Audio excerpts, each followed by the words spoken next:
This video will prepare you in case you ever have to say an unprepared speech on the spot. And I know because I've been there. I remember last year I went to this junior class to go and just show face and say, hey, what's up? When the teacher in charge of that junior class doing the register in the morning, she randomly announced, hey everyone, Lucas here visiting us this morning. He's going to say a speech which he prepared, right? And I kind of looked at her and she looked back at me and we both knew I didn't have a speech prepared. And basically she threw me under the bus. And so she smiled a bit, I smiled a bit out of nervousness.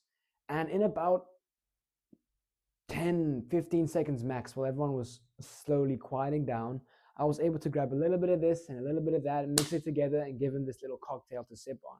And by cocktail, I mean a speech. And it worked. And so after my little speechy-weechy, I looked at the teacher and I gave her a little, and she was like, how did he do that? Another example I have is there was this one little communal space we had. It was a little kitchenette, a microwave, a couch. I was eating my lunch there. Midway through my bite, the teacher walks in and says, yo, Luca, we need you to say a speech for this father-son leadership thing we organized. Come now, like, we need you, bro. Midway through my bite.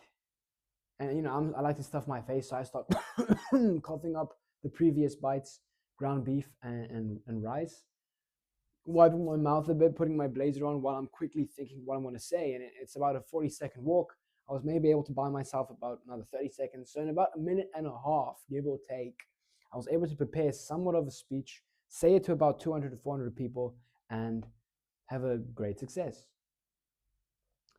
Now, how did I do that? Over the years, as I've competed in public speaking competitions, got some standing ovations, spoken to 2,000 people a couple of times, won some competitions, I've developed my own little unprepared speaking framework. And in today's video, I'll share that with you. Now, were these speeches standing ovation level speeches? Were they ones to be quoted and remembered for the ages? No. But they weren't terrible. They were good enough. They weren't disastrous. They didn't totally destroy my reputation. They didn't humiliate me. They didn't make me look like a little unicorn, fairy, pookie, wookie teddy bear, okay?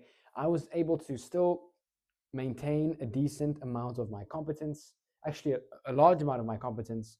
I was able to come across as charismatic, as an eloquent speaker, as captivating in the moment. And I'm not sure if they knew it was that unprepared. So that's the good part. That's what we want. That's we wanted to come across as this is something that was prepared for, even if it's unprepared. All right. So let me just jump into the framework I use. Now, this isn't necessarily some rocket science stuff. So just chillax, relax. Public speaking is not hard. It just takes a little bit of courage to start and get going. And once you get going, there's just a few little heads up here and there which can help you. So basically, there's 2 bullet points I want to talk about in this video. Oh, that's quite high up. Let me just write it down here. There's 2 bullet points, okay? And if you can just do the 2 bullet points, you'll have a good structure. So we basically, in these unprepared speaking moments, when there's 10, 30 seconds to prepare, it's pretty hard to prepare. So we just need to know what we have to take from our mind and just say it out. So it's all just about selectivity. We need to know what type of message to select. So we have the words, we have the creativity, we have all of that. We just don't know which one to select at the moment. So what we want to do now that we have the time, we basically want to write 2 to 3 stories, maybe 4, 2, 3, 4 stories, which we just have access to. We just have the back of our mind stored like a little arsenal. So if bad guys do ever come, we just have a bazooka, a minigun, and a machine gun. Oh, and don't forget the Swiss Army knife in case we ever need to defend ourselves, right? So we have bullets, we have ammunition, we have big bazookas to defend ourselves if the bad guys do come. That's what our stories are. Our stories are literally just, I wanted to try draw a bazooka, but I'm scared it wouldn't look like a bazooka. It'll look more like a, you know what. But there's the bullets, okay? That doesn't look like a bullet. We have our nuclear bombs.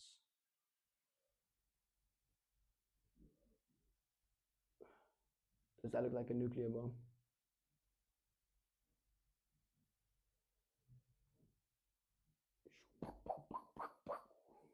How's that? Nuclear bombs. We have our bombs to defend ourselves with. So, what I mean by this, stories which we can then manipulate into any context that we need it to be. So, for example, when I was in my prime, competing, I had a couple of stories because there would always be a prepared section and an unprepared section in a public speaking competition. So for the unprepared, you don't really know what the topic will be. It'll be something random like the grass isn't always green on the other side, or something even randomer like life on Mars can be really, really cool, or something, you know what I'm saying? So the topics vary. We don't know what it's like. But we want to have a few stories with relatively flexible endings or realizations so that we can just manipulate each story depending on the context. So, for example, I had a story where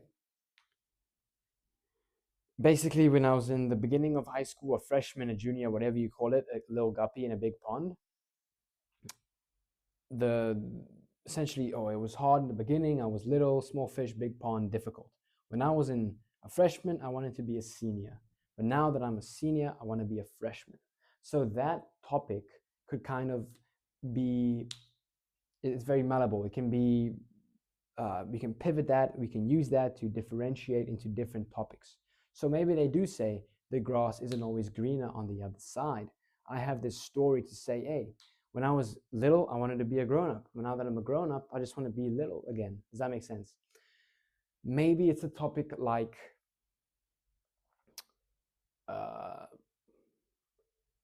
I'm in the library, books. Here's why literature is a man's best friend. Here's why a book is a man's best friend. I would probably not use that story, but then, yes. Okay, so I have another story where I'm watching football with my dad. Okay. And it's a soccer match and it's very entertaining. It's 1-1. Our team needs to score this goal. It's the last minute and it's the last play. And our team is attacking. And eventually, basically, the ball's in the air. We're about to score. We hit it. And as the ball's going through the air, the TV freezes. And whatever. My dad and I quickly put it back. The team, they scored the goal. Euphoria, right? Everyone's celebrating, excited, except for me. And in that moment, I realized I didn't like watching football. I liked spending time with my dad, time where I could just be me. And that is a typical story I have, all right? That story is probably the closest to the book, Man's Best Friend, kind of topic. So I would use that story and say, maybe I would change the story a bit. Maybe it could be, I realized I didn't like, or maybe I could just change the soccer. Okay, maybe I wouldn't like use the football. It would just be I really like reading and stuff, and I would always come and show my dad the books that I'm reading because that was what was promoted in our household. It wasn't video games and crackers, but rather reading and studying and doing all this extra math and stuff, as is typically the environment in a immigrant household, right?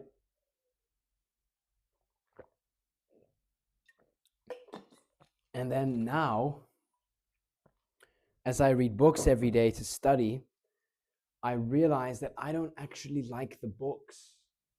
I don't care about the stories. I don't care about the dragons and the adventures and the happily ever afters.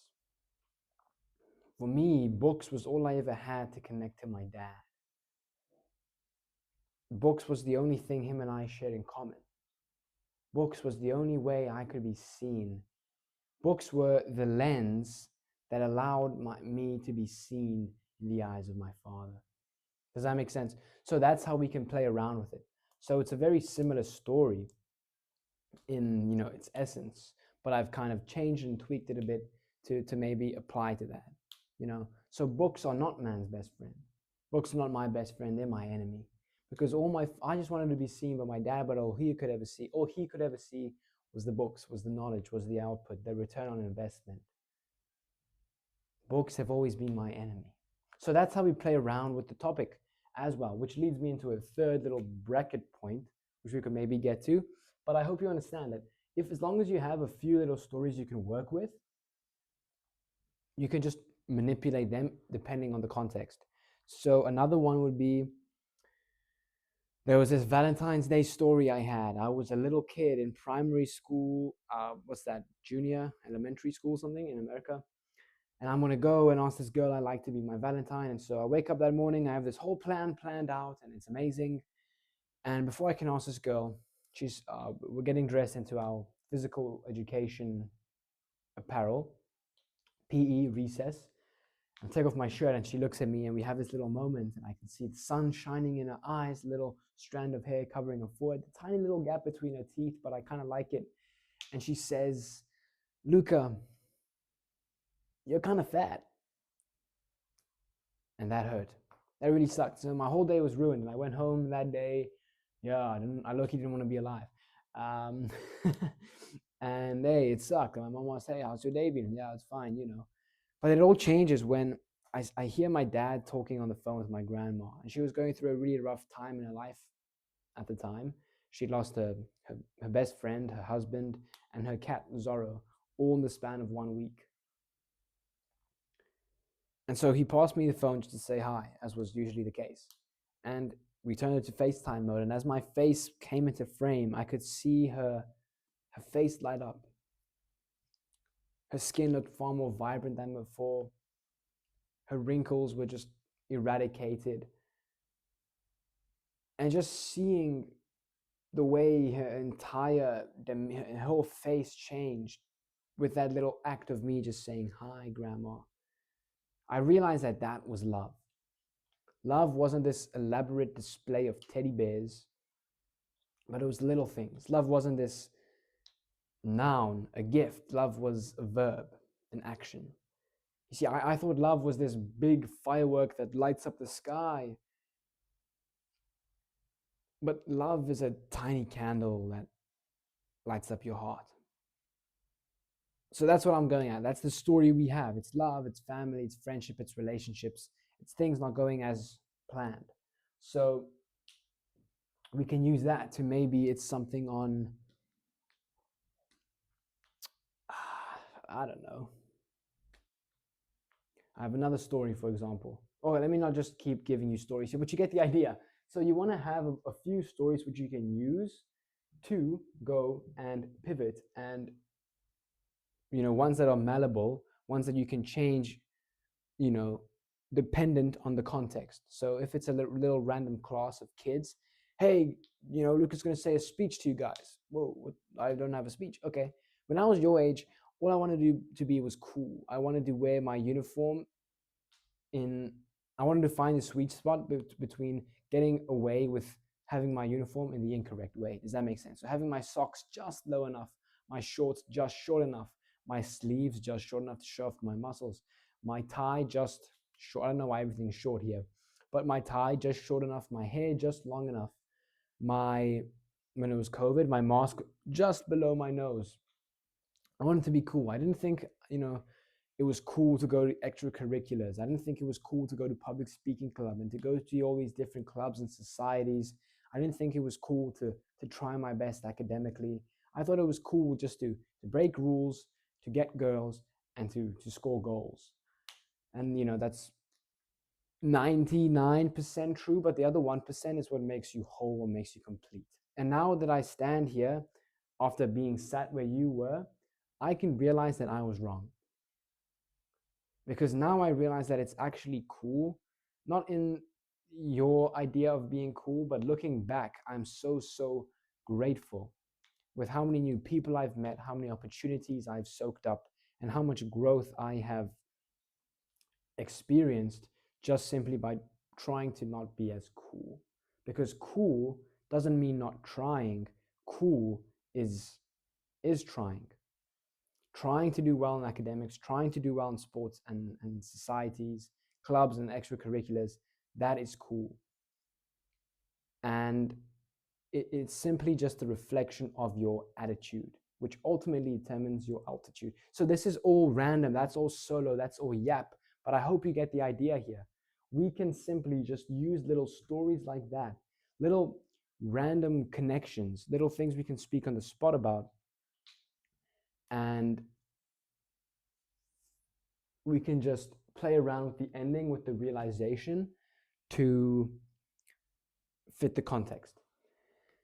Another thing, which is, oh yeah, how to end it. The ending is also incredibly important. So this is largely how you start it. And then how we want to end it is also very important. So there's two techniques we can go here, or two different methods we can use. We have chiasmus and we have antithesis. And they sound really cool and mysterious, but they're not that hard to understand. So what chiasmus is it's just crossing over. So when we have a sentence like, ask not what your country, this is a textbook example, by the way, ask not what your country can do for you, ask what you can do for your country. You kind of have this sentence and then you just flip it over. Ask not what your country can do for you, ask what you can do for your country. In the end, the true test is not the speech a leader delivers, or it's rather whether the leader delivers on the speech. Does that make sense? Don't climb life's mountains for the world to see you, but rather for you to see the world. Does that make sense? That is chiasmus. If you can just structure a really strong ending, you win. Or another approach you can do is called antithesis. Antithesis, opposite ideas, contrast. Hot, cold, yes, no, up, down, yes, no, dumb, smart. Okay. I realized love isn't this big firework that lights up the sky. It is so we have big firework sky, but love is a tiny candle that lights up your heart. If you can just end with that, that's powerful. I realize love isn't this big firework that lights up the sky, but rather it's a tiny candle that lights up your heart. Thank you. Does that make sense? So we can end with antithesis or we can end with chiasmus. Those are very, very powerful techniques, which I strongly recommend you do. So this is all about starting it, and that is about ending it. So if we can begin it, we can just get the ball rolling, just keep pushing, just moving, and that'll get the ball rolling with our speech, get a story or two, or 3 or 4, which you can just rely on when you need them most, and then ending it, try to think of something which is strong. So with chiasmus or with antithesis. Does that make sense? Now, you might wonder, that's pretty cool. If you can just do that, you'll probably have a pretty good unprepared speech and you'll be ahead of everyone else by, you'll be better than 80, 90% of people. But if you want to go, a few steps beyond that, you might wonder, what do we do with everything in between? So what you can do in between is we can simply just say our opinion or thoughts on topic. And you can contrast that with opposite shoes. So what that means is AI, or let me think of something else because I've used that in a previous video before. Maybe it's like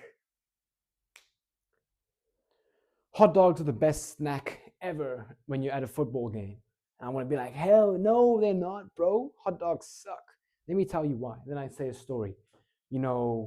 When I was in the first grade, I started choking on that hot dog and I nearly died. And then I had to get mouth to mouth by this not so handsome grandma who was slobbing on my lips type beat. So very traumatic experience that, right? So that can be the start. And then we say, so that is why, in my opinion, hot dogs suck. Hot dogs are the worst thing ever, let alone at a football game. But those things do not belong in the kitchen. They do not belong in prisons. They do not belong in hell. Hot dogs. I don't wish it on my worst enemy. Does that make sense? And then we can say, but I can also see how hot dogs can be so amazing. They just long. Okay, this is a weird video. They're long and they fit in your mouth, and it's a bite size, and you can hold it, and you can put some mustard and some ketchup. And I can see it being yummy when you deconstruct all the ingredients, but when you put it together, I still don't really like it, man. So if you saw what I did there was I said my opinion, I saw the opposite, I see where you're coming from, but then I still go and reaffirm. So I can see the ingredients being deconstructed, but when it comes together, I just still don't like it. So we still go back and we reaffirm our OG stance, original stance. So what it does is it shows, hey, I'm strong enough. I have the courage to say what I think. But I also have the intellect to see where you're coming from. And now I'm competent enough to reason both sides.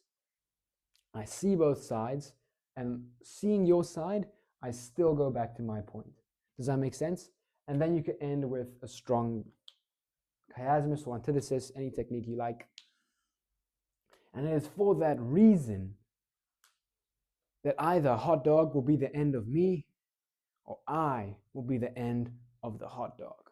Does that make sense? That's how you do it, ladies and gentlemen. That's been the video. I know I'm good. I know I'm amazing. I know I'm charming and funny. I know you stayed till the end of the video. And if no one's watching, then that's kind of awkward. But if you enjoyed, please, then I'm happy. If you have any questions, please feel free to ask me in the comments. Check the link in the description if you want to. If not, no hard feelings. It's free. And good luck and take care, and speak well and stay speaking. Peace.